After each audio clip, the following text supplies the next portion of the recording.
एक जगह राम कथा चल रही थी। पवन पुत्र हनुमान संयोग से वहीं से गुजर रहे थे। उनका मन हुआ कथा सुनने का, तो वो भेष बदलकर गांव वालों के साथ बैठ के राम कथा सुनने लगे। कथावाचक ने कहा, जब हनुमान जी अशोक वाटिका पहुंचे तो वहां हर तरफ पेड़ लगे थे और पेड़ों पर सफेद फूल खिले हुए थे। मां सीता एक पेड़ के नीचे बैठी सिसक रही थी। इतना सुनते ही हनुमान जी, जो गांव वालों के भेष में थे, वो उठ खड़े हुए और बोले, कथावाचक जी, प्रसंग तो आप सही सुना रहे हैं, लेकिन वहां पर फूल सफेद नहीं लाल रंग के थे। यह सुनकर कथावाचक ने कहा, नहीं, फूल सफेद रंग के ही थे, बैठ जाओ।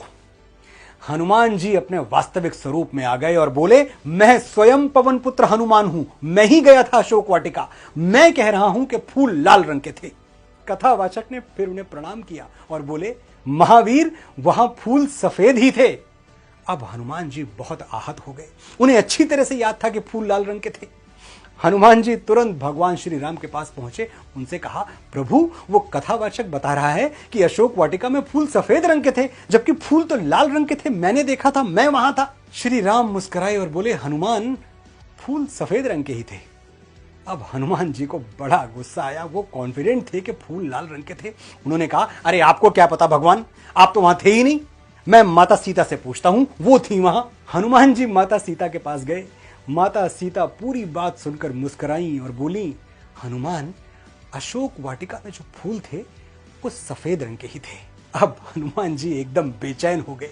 उन्हें अच्छी तरह याद था कि फूल लाल रंग के थे, तो ऐसा कैसे हो सकता है कि कथावाचक स्वयं श्री राम और माता सीता सब लोग गलत बोले। अंततः वो वापस कथावाचक के पास गए और उनसे कहा, आप ही शंका का समाधान करें।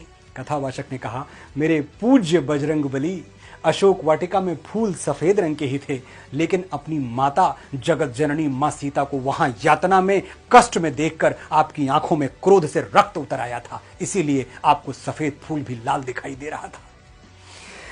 तो जीवन के फूल न सफेद रंग के होते हैं न लाल रंग के, वो उसी रंग के होते हैं जिस दृष्टि से आप उन्हें देखते हैं।